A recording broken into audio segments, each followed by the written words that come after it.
Welcome to Shanmugam IAS Academy, and today we are going to see the editorial analysis of 12th November 2021. And today one of the important topic which comes under the geography, the environment and the disaster management in the GS paper 3 of the mains of the UPSC syllabus. So what is the topic here? The topic is, we all knowing and we are all facing right now, and we are all reading this news from so many from past 1 week, and these days this news has become important. We are all facing the problem right now, especially in Tamil Nadu, that is in Chennai. So why North Chennai is the worst hit in this year's heavy rains? So this was the topic. This is the editorial form which you have seen in the newspapers such as the Hindu and the Indian Express. So what it is this? So before going into the topic, I will give a brief idea how the rains are causing. We all will be confusing from June to September. We have the monsoon season. Why we have floods, we have rains in the month of November, and that too in the Chennai, and this every time we have this problem. Why? Because we have been reading from the meteorological department. They have told us there is a low pressure which is again created in the Bay of Bengal.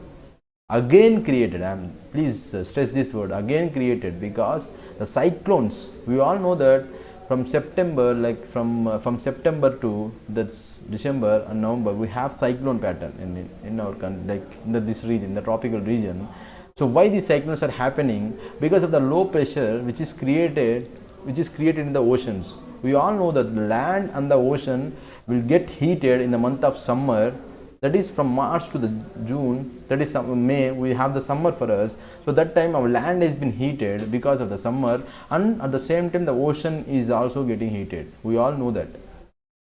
So the low pressure, but we know we need to know one thing. Why? Because we are getting the precipitation in the form of rain in the land region. Why? Because we all know that one basic thing, the ocean and the land are getting heated faster, but we know that the land will get heated faster, and at the same time it will radiate the heat also very faster. The ocean will heat very slowly, so the energy in the ocean is more. So in June, what happened? The land, the dissipating the energy, the low pressure is created in the ITCZ is created in this latitude, that is on the land. We have precipitation, that is summer, the monsoon, the southwest monsoon we are receiving, and because we have, that is the ocean is getting more energy. So because of that, in these months the ocean there, the low pressure is creating, because in the land we have high, that time we don't have the low pressure because the summer is gone and we received the monsoon, and now the low pressure which is created in the ocean is responsible for the depressions and the cyclones which you are seeing right now. And I have given you the brief explanation, because without this you won't be understanding. The cyclones can form anywhere in the ocean, so that's why we have different names, different types of cyclones. One cyclone will form now and another cyclone can form after 2 weeks. We can't say anything. So cyclones can form at different times. So that's why our meteorological department now said that this low pressure in the ocean, the Bay of Bengal, so it has been created there and the cyclone has been formed, and we have this, that is the extra, that is what you were saying, that the thunderstorm, and this thunderstorm, when the wind energy gets increased, so we'll have the cyclone. So we all know this, we have studied in geography, and I am coming into the editorial part. I have given you this explanation because you need to understand why these are all happening, and because of these things, the topic, the North Chennai is the worst hit in this year's heavy rains. So what is the context here?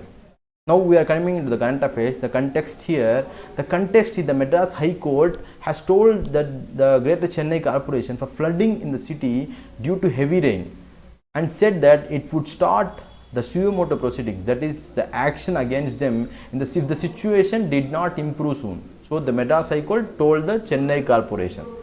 So because of these floods, and we need to know, because this time we are seeing the Chennai and several other parts of the Tamil Nadu have been receiving heavy rainfall since 3 days, since this week we are getting the rainfall, and it's leading to the waterlogging and damage to the homes. We're all seeing in the newspapers, we are reading in the newspapers, so much of water is logged on the roads and on the roadsides, and there's so many damages, and we have lost lives to here.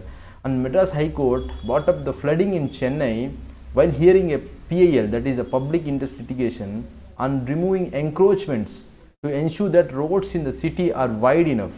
So they said in the public interest litigation, which was filed by some persons, they told that the encroachment to ensure that roads in the city are wide enough. So in 2015 we have floods. We know that the extreme weather systems that Chennai witnessed, it was mostly central and southern parts of the Tamil Nadu capital. So that time it was the central and the southern parts of Tamil Nadu capital. Where I am talking about the Tamil Nadu capital, not about whole Tamil Nadu. So the capital is Chennai. So talking about southern parts there. So what happened that time? The Chennai in the like we know that Chennai in the past 5 days, the northern Chennai, the city is congested. The city is very much congested with a largely working class population, and several industries are there. We all know that the northern Chennai is worst affected now. The northern Chennai. The topic is why the north Chennai is impacted due to the heavy rains in the other area. Why?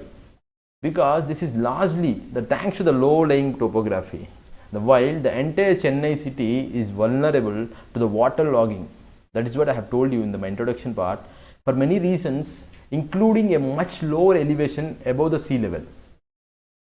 So, which is often, we will be talking like, which is often about 6 meters.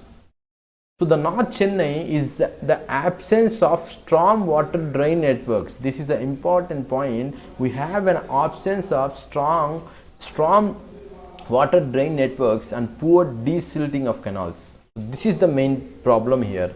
And our Chennai Corporation have told that the debris, the North Chennai, the debris and the construction, the other commercial activities are going on over there, and that is also said to be one of the key factors that has led to flooding in North Chennai. So this is also one of the factors. The debris and the construction and other commercial activities, which is another key factor for the flooding in the northern Chennai. And the storm of water drains, I have told you already, the storm water drains here are the inadequate in number. And those existing networks and canals too were blocked. The canals and the networks, the water to drain into that, it has also blocked. So the floods are happening because of things. This is what told by the Chennai Corporation to the High Court of the Chennai. And what is happening here? The polluting and the destroying natural urban water bodies. How the natural urban water bodies are destroyed by the pollution, the polluting things. Here we can study about that. The incidence of climate variability and extreme weather events increases. Urban flooding becomes more and more common these days. So we have seen so much of urban flooding, that too we are seeing especially in our in Chennai. While the untimely heavy rains, I have told you this is the depression, that is the low pressure which is formed in the ocean, and this, because of this we have untimely heavy rains, and this can be attributed to the climate variability over here. The major issue in Indian cities is like the lake can store the excess water, and that can regulate the flow of water to here. And the Indian cities are becoming increasingly impervious to the water. That is not just because of increasing build-up here. It is not only because of the increasing build-up, but also because of the nature of materials used. So I have told you here earlier, the construction activities, the debris is also one of the key factors for the flooding in North Chennai. And here I am coming to this point. Here I am telling you that is build up, and also because of natural materials used here, the hard non-porous construction material that makes the soil impervious. So very important point. This nature of materials which are used in the construction pattern here, which makes the soil impervious. However, the pollution of natural urban water bodies and converting them for development purposes has increased the risk of floods. So this is why it has increased the risk of floods in Chennai.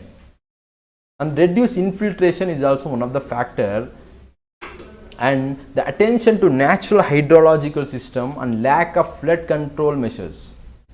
lack of flood control measures, which are like we have to take the flood control measures. Obviously they are taking the flood control measures, but we have to take more control measures to come away from these kind of floods which we are seeing right now. India has a long coast, and we all know that it has 7,500 kilometers, and the most of the coastal population lives, that the 14%, we can say the percentage is not important here. This population who are living alongside the 9 states, we have the border states, you can see the map, and here the growing such as Chennai and Mumbai, Kochi, this makes more prone to flood due to the adjacent sea. You can see these cities and you can see the adjacent seas. Here the Kochi, I am talking about the Arabian Sea. Here we have this Mumbai, and Mumbai is also about the Arabian Sea. The Chennai, we have the Bay of Bengal region here. So what is happening? The heavy rainfall and cyclonic storms. Already in the introduction I have explained you how cyclones are formed, why they are forming, because I have given a brief explanation here, because to understand for your thing. And heavy rainfall and cyclonic storms, more slow onset impacts. And this report, the 2016 UN report, they told that more than 40 million people in India will be at risk from sea level, rise by 2050, that is 2050. And the urbanization, the different rural flooding, as urbanization leads to developed catchments, which increases the flood peaks. Okay, and what are the way ahead steps we can take here? The way ahead steps we can take here, the management of urban flooding has to be treated holistically in a multidisciplinary manner. So we shouldn't leave this urban flooding as like that. We have to take it as very importantly and holistically with a disciplined manner, and the science and technology plays a vital role here, like in the improvement of monitoring, modeling, the forecasting. The forecasting is done by the meteorological department. They were telling, they are informing us in prior, they are informing to us. And one method for improving the preparedness for urban flooding is by setting up the vulnerability based on geospatial framework, and it helps in the identifying and planning for the most effective appropriate actions in a dynamic way. So this helps in identifying the planning of most effective, and the appropriate actions should be taken in a dynamic way to incorporate the day-to-day changes. So we have to plan, and we have not only planning we have to do here, and we have to incorporate those planning in the day-to-day changes which are take place in the urban areas. So the solutions, what are the solutions we can give? And this way you have to write your answer, you have to prepare your answer. The solutions, the innovative approaches like the spawn cities and wetland restoration. In one of my video I have told you about the water crisis. There I have teach you about the wetland restoration. Also have teach you, please, if you have any doubts, you can go and watch that video. And flushing systems using collected rooftop water. We know that collected rooftop water and other flexible water retention facilities to be applied to Indian urban areas. And these are some of the solutions we can give. There is include permeable material for roads and pavement, the green roofs, and harvesting systems in the buildings. We have the harvesting systems such as the underground, the tanks, the rainwater can be harvested in that we have those that plan, that scheme in Tamil Nadu too. The urban flood management will not just help control recurring floods and also respond to other fault lines too here. The proper management of drainage is very much important in the urban areas, and not only in the urban areas, everywhere, but I'm talking more about the urban things right now. So I'm saying the proper management of drainage system is important. The solid waste increases the hydraulic roughness and causes the blockage and generally reduces the flow capacity. And what are the other steps, what are the solutions for these? The drains need to be cleaned. The drains from where this flood water is going to, that is where it is draining, those has been blocked. So we have to clean these to permit the free flow of water. And vulnerability analysis, the risk assessment should form part and parcel of city master plan. So we shouldn't keep this, when this happens we should go and have this thing, but no, the risk assessment should form part and parcel of the city's master plan. Every plan we have to have this thing in that. So the proper drainaging and proper management of this thing can be would have to have, we'll have to take consideration these solutions we can write, and in the conclusion I'll be telling you how we can end this. That is, in the conclusion, this happened not only due to the lack of drains but also because of the faulty road planning also too. Because the roads, whereas the relaid roads and several concrete road stretches have been higher than the houses and building complexes either side, and this has also be one of the problem for the stagnant, that is the water which is staying and which can be formed into floods. And as the world continues to urbanize, now the world continues to be urbanized, the sustainable development depends increasingly on the successful management of urban growth, especially in the low income and the lower income countries where the pace of urbanization is set to be projected to the fastest. Right now we are seeing the urbanization is projected in the fastest way. So integrated policies has to improve, because to keep the lives of both the urban and the rural dwellers are needed here, while strengthening the linkages between we shouldn't forget about the rural also. Here we have to consider, we have to keep in mind the strengthening the linkages between the urban and the rural areas and building on their existing economic, social and environmental ties. So here this is the way we can conclude, and I have given you the solution, and I have tell you the problem in my introduction of the class about the forming of the cyclones, how these floods are happening, what are happening to that, and why this is in the news because of this floods, and the Madras High Court has asked the Chennai Corporation. This is everything I have told you and everything I have covered here. So thanks for listening to this video, and thank you so much. And if you have any queries, just tell us in the comments. Thank you so much.